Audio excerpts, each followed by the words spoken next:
nuyu di leen sant di leen gërëm balaa ñoo tàmbali suñu kàddu ñi ngi nuyu ñëpp ñi nga xam ne ñoo fi daje ñiy wane encore seen attachement ci président de la république ak coalition Benno Bokk Yaakaar tey nag dañ fi daje pour wax li fi xew ndax biir na leen ni jamonoy 2014 ba léegi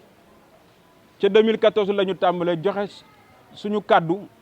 ak suñu kattan liggéey ba tey li yàlla dogal muy ñu andi Abdoulaye Diouf Sarr def ko muy maire Yoff ñun ak ñëpp ñi nga xam ne ñoo ko yàgg àndee tey nag dañ leen di wax ne juróom-ñaari at après regretté nañ choix boobu ndax juróom-ñaari at après gisuñu lu dul benn démarche boo xam ne démarche luñ ko mën a tuddee ci français mooy démarche sectaire et clanique maanaam xool ñi nga xam ne ñoo la neex xool ñi nga xam ne ñoo la déggal naan la waaw waaw góor ñooñu nga mën a àndal bàyyi fi ñi nga xam ne ñooy njabootu président te président sant ko waxu ko waxloo ko lu ñu mel. tey nag bi investiture yi génnee dafa am lu ñu seetlu mooy su fekkee ne njabootu président ñu ngi koy respecté ba léegi am nañ fi ay ministre ay directeurs généraux yu fi nekk te liste bi ñu xool amul place ministre bi ba gisuñu si turu ministre yi gisuñu si turu directeur lu dul ca 17e position ma yaakaar ne loolu manque de respect la manque de respect la ndax bu ñuy wut responsable kese ñoo jiitu militant yi doo jiital militant teg ci responsable. leneen li ma bëgg a xamle mooy bi ñu demee ba waxtu yi ba su joon yàlla tey jii mutuelle de santé yi fi njëkk a am bokk na si ñi fi njëkk a am mooy bii nga xam ne créé nañ ko fii ci Cité Nouvelle te ki nga xam ne mooy présidente mi ngi nii taxaw madame Fofana boobu ba léegi jotul ci mairie subvention jotul ci ministre de la santé subvention te am nañ information ne am na beneen mutuelle bu am feneen ba ñu subventionné ko neneen noonu nag xamuñu nu mu demee waaye bii nga xam ne mutuelle la te ñun suñu koppar suñu alal suñu lépp ñoo ngi koy def chaque année ci biir mutuelle boobu waroon nañ ko mën a jàppale ñu ko xëy na ay ci kanam maanaam foofa na dina ñëw intervenir ci loolu. beneen bi mooy tey dinañ wax président ne ko fii nga xam ne mooy Cité Nouvelle de Yoff sa njaboot sonn na fi lool ndax considéré wu ñu leen respecté wu ñu leen joxuñu leen cër ndax cër guñ leen waroon a jox buñ leen ko joxoon tey duñ fi taxaw ñun ci njaboot gi la ñu bokk ñuy bëgg a xamal ni président de la république lii nga xam ne moom ay da ko xas ba def muy ay choix am dinañ ko ci jàppale ndax victoire yi muy am yëpp ñoo koy ànd ak moom waaye dinañ ko xamal ni taxaw nañu temm encore jàkkaarloo ki nga xam ne moo fi taxaw bëgg a tas Yoff ba tas Cité Nouvelle te loolu duñ ko mën a nangul muy Abdoulaye Diouf Sarr leneen la ca des mooy président ñi ngi koy sant di gërëm ndax ay réalisation mi ngi fi bàjjenu gox yi mën nañ ñoo teemale bourse familiale am na fi viaduc baa ngi nii suñu kanam ñuy gis te viaduc bi moo dem ba Cambérène bokk ci projet bi nga xam ne moo war a dem Dakar Saint-Louis beneen viaduc mi ngi fii ci suñu ginnaaw nekk Yoff bokk ci programme bi nga xam ne mooy les programmes des 18 autoponts yi war a am ci réew mi fukk ak ñett yi nag war a am fii ci Ndakaaru Njaay kon bilan boobu noonu boole kook stade de Yoff bi bilan président de la république la mënuñu ko nangul keneen ku dul président de la république ñu koy sant di ko gërëm jërë ngeen jëf. Nouvelle de Yoff. Avant de commencer, permettez-nous de remercier toute cette assemblée composée de valeureux militantes et militants ici présents. Cela démontre leur engagement sans faille aux côtés du président Macky Sall et de la coalition Benno Bokk Yakaar. Mesdames et messieurs, chers journalistes, lors des dernières consultations locales de 2014, les cités de Yoff, à travers les jeunes, les femmes, les sages, s'étaient mobilisés comme un seul homme pour porter leur choix sur la liste Benno Bokk Yakaar, à l'époque dirigée par M. Abdoulaye Diouf Sarr. Aujourd'hui, 7 ans après, nous sommes malheureusement obligés de reconnaître qu'à tous les niveaux, que l'espoir porté sur cet homme s'est effondré comme un château de cartes. Oui, nous sommes déçus. Les cités de Yoff, dans son ensemble, sont toutes déçues. Nous regrettons au plus profond de nous-mêmes de nous avoir laissé les coups de franche durant tout le temps qu'il a duré sur le magistère de la commune, la possibilité de tenir enfin ses promesses pour réunir la famille Benno Bokk Yakaar. Ce qu'il n'a jamais fait jusqu'à nos jours. Au contraire, M. Diouf Sarr a excellé dans l'exclusion d'anciens ministres, de directeurs généraux et des alliés de première ligne qui eux-mêmes n'avaient ménagé aucun effort pour le porter à la plus haute instance communale. Avec les nouvelles investitures locales, grande fut la surprise des militants. Une liste qui reflète une légèreté dans sa conception et une faiblesse manifeste. Abdoulaye Diouf Sarr vient encore d'exprimer davantage de la plus mauvaise des manières son manque de respect notoire à l'endroit des responsables du parti et des alliés de la mouvance Benno Bokk Yakaar, préférant s'entourer de Béni Oui. Comment on peut dresser une liste de Benno Bokk Yakaar et se permettre d'exclure radicalement l'ex-DAGE de la présidence, en l'occurrence M. Abdoulaye Ndour? Comment on peut dresser la liste Benno Bokk Yakaar et se permettre de mettre en 17e position M. Pape Mahawa Diouf, actuel coordonnateur de la cellule de communication de la dite coalition, et par ailleurs directeur général de l'Agence sénégalaise de promotion touristique? C'est inhumain, inélégant et irrespectueux de la part de cet homme. Même ses plus proches collaborateurs ne pourront être fiers de ses gestes et postures actuelles. À cela, il faut y ajouter que nous, les cités de Yoff, avons fini de vomir Abdoulaye Diouf Sarr, qui, en tant que maire et ministre de la Santé, n'a jamais voulu subventionner l'une des premières mutuelles de santé du Sénégal, mise sur pied par une volonté farouche de Mme Fofana, ici présente, avec ses collaborateurs, comme si c'était un péché de vivre dans les cités de Yoff. Par ses agissements singuliers de la commune et ses prétentions obscures, Abdoulaye Diouf Sarr a fini de se rendre lui-même très petit. Petit des grandes valeurs, trop petit même dans la commune où on ne parle plus de Benno Bokk Yakaar Yoff, ni de APR Yoff, mais simplement de clan Diouf Sarr. Monsieur le Président de la République, votre famille de Benno Bokk Yakaar va très mal. C'est pourquoi nous attirons encore une fois votre attention avant que la situation actuelle ne fasse des surprises non souhaitées. Mais malgré tout, Monsieur le Président de la République, vous pouvez être fier de vos responsables dans les cités de Yoff qui ont su par le sens de l'écoute, l'humilité et la cohabitation sociale apporter leur réconfort et s'approprier les besoins des populations face à un maire fantôme qui ne connaît les ruelles des cités qu'en période électorale. C'est ainsi que, grâce à M. Pape Mahawa Diouf, directeur général de l'Agence sénégalaise de promotion touristique, Monsieur le Président de la grande coalition de Benno Bokk Yakaar, vous pouvez compter sur notre soutien pour vos prochaines victoires éclatantes dans Dakar, mais reste plus que jamais déterminé à faire face à la démarche clanique, sectaire d'Abdoulaye Diouf Sarr qui souhaite installer une profonde cassure entre populations à Yoff.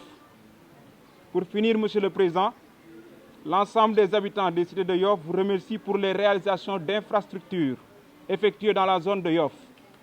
Entre autres, on peut noter le magnifique viaduc de la VDN, le stade de Yoff, ainsi que le pont de Yoff, qui fait partie d'un ambitieux programme de construction de 18 autoponts dans certaines localités du pays, dont 13 sont prévus dans la capitale sénégalaise, fait à Dakar le 18 novembre 2021. Je vous remercie. asalaamaaleykum maa ngi leen di nuyu yéen ñëpp man maay madame Fofana Aminata Sow nekk PCA mutuelle de santé ILAM bu Yoff. Mutuelle ILAM Yoff ba ñuy tàmbali couverture maladie universelle ci la door juddoondoo ak moom parce que waa ñi dirigé woon yëf yi à l'époque ñoom ñoo ñëw fekk ma sama biir kër ni ma man de indil ma document yi yëpp ni mën nga tàmbali liggéey moom leen liggéey bi lii de neex na ma ñu indil ma ko sama kër ma tàmbali liggéey bi boobu ba léegi nag ñu ngi si c'est la première mutuelle communautaire bu Dakar et du Sénégal même mooy première mutuelle communautaire bañ ko sosee nag ba léegi maanaam dimbal bariwu ci Abdoulaye Ndour jàppale nañ ci Abdoulaye Diouf Sarr ci départ bi nekkoon na koo xam ne moom moo ñu jàppale woon bu baax ci mutuelle bi bu mu taxaw parce que bañ ko taxawalee waaye Yoff village dañ lii du mën a am parce que ñoom lépp lu fiy baax ñoom ñoo koy diriger ay certaines personnes ni lañ ñoo ko war a diriger ñu ne ñi xeex loolu ba mutuelle bi taxaw moom mu jàppale ñu ci xeex boobu mais ba muy jàppale ci xeex boobu ba pare ah loo xam nag bëggoon nañ mu dimbali ñu si ndax mairie moom moo mën a jàppale mutuelle ndax mutuelle li ñuy cotiser barewut cotisation barewut mairie moo ñu mën jàppale jox ñu fu ñu dugg jox ñu subventionné ñu su ko defee su population bi cotiser ñu mën a am loo xam ne daañu si faj correctement ku ñëw ñu mën la faj bu normal mais malheureusement c'est pas le cas loolu nag tax na ba nga xam ne ñi am différent ñu nag moom ndax jotuñu subvention ba léegi dégguwuñu ci loolu waaye nag aussi bëggoon nañ te aussi agence bi gëstuñu parce que agence suñu fay woon loo xam ne BSF yi seen subvention suñ ko jotoon ku ñu jàppale ñu dem ku ñu jàppalewul ñu dem parce que subvention yi actuellement rek 25 milliards la couverture maladie universelle war a jox mutuelle yi que mutuelle yi fonctionner normal moom la ñu ameel mutuelle yi parce que mutuelle de santé dafa di loo xam ne population bi ñoo ko moom ñun actuellement nii ñoo signé convention avec les postes de santé les centres de santé et les hôpitaux su weer deewee dañuy indil suñu facture ñu fay pharmacie daf ñu jox facture ñu fay poste de santé jox ñu facture ñu fay pharmacie jox ñu facture ñu fay kon nag koo xam ne dafay fay kooku du keneen ku ko jox xaalisam su yorul xaalis si biir compte am defe naa du mën a fay te dafay tëj te looloo tax mutuelle yi aussi suux ñu bari suux ñu bari ñi ku si mënul gérer bu baax xool looy wàññeek bañ a respecté ni ñu ko waxee 80% bi parce que soo respecté 80% defe naa ni 4 mois soo ko dawalee 6 mois dootoo sa compte day jeex takk mais di nga naxante ba nga xam ne di nga mën a dem ba presque année bi jeex mais avant année bi jeex di nga dootu amati xaalis te loolu metti na te lii dafa di programme phare de l'État programme bi Macky Sall moom programme am la kon nag ñun waroon nañu gëstu man ça fait bañ ko commencé ba tey en 2015 dañ ko commencé 2015 ba léegi liggéey maa ngi siy liggéey mais weer du dee ñun ñi yore liggéey bi ba ñu am 100 francs amuñu ko si dañuy liggéey bénévolement du ndimbal du dara bu ñu am te loolu metti na ci njaboot ngay liggéey di xëy di liggéey di weer du dee ba nga xam di nga am 100 francs ba nga jox sa njaboot loolu la ñuy dund boobu ba léegi ñu koy dund mu nekk situation bu metti masuñu am ndimbal fenn ba ma laajee waa maladie universitaire mais yéen naka ngeen yéen suñu avenir lan la dañ ma ni chef de l'État prévoir dara pour yéen kon nag loolu metti moo tax man damay interpeller le président de la République parce que ñun ñu ngi koy liggéeyal ñi ngi def lépp lu ñu mën lu ñu mën yëpp ñu ngi koy def ñi ngi dem ci biir quartier bi di laaj dimbali population pour ñu dimbali ñu di def lépp pour rek mën a am lu ñu fajee nit ñi kon nag moom lañu interpellé directement lii moom moo ci mën dara moom moo ñu mën a gestu ñun ñii di liggéey di sonn te weer du dee ba ñu am 100 francs bu ñu yóbbu suñu biir kër loolu dafa di loo xam ne vraiment metti na lool metti na ndimbal nag moom ah ku la jàppale vraiment war nga ko xool nga gestu ko kon nag loolu laa amoon lu may wax man président de la République laay wax directement bëgg naa lii mu dégg ko mu xam ni sonn nañ ñun ñi mutualiste sonn nañu amuñu nag fuñ ko yuuxoo mais tey defe naa ne mën naa ko wax ñëpp dégg que ñun lu ñuy daj te population bi rek ñu tax a jóg population bi ba tey moo ñu tax a jóg depuis 2015 ba léegi du 100 francs boo xam ne mën nañ yóbbu nañ ko suñu biir kër yi te loolu dafa di situation bu métti ci père de famille ak mère de famille yi koy def yi maa ngi leen di remercier. waaw ñu ngi leen di nuyu di leen sant di leen gërëm ci seen teewaay yéen waa Jàmmalaay di nuyu ñi fi teew ñëpp di wax ni Macky Sall la ñuy waxal ndax ñun Macky Sall moo ñu ñor du Diouf Sarr président mooy ki ñu ñor ñu àndoon ak moom depuis départ ba fii ñu bari geddoon nañu dem gannaaw yàlla Pape Mahawa leen dellusi te ñun ñëpp moo ñu dellusi ñu xool ni li ñu metti mooy cité bi 7 ans bi fi Diouf Sarr toogee ak léegi tali yi suñu gannaaw suuf si gannus gii chaque jour mu ñëw natt ko dem du oto mbalit du dara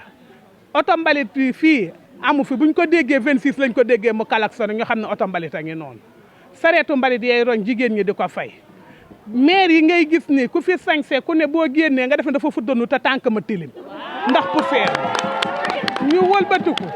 suñu doom yi ñu ngi ci suufu pont bi fa la ñu footballé sa latérique ba nga def ne ay teint marron lañu dara jàpp leen lu dul pënd teint marron amu fi ndax ñu ñuul ku ko leen jur kon nag ñun ñi ngi wax ne Macky Sall duñu vote sanction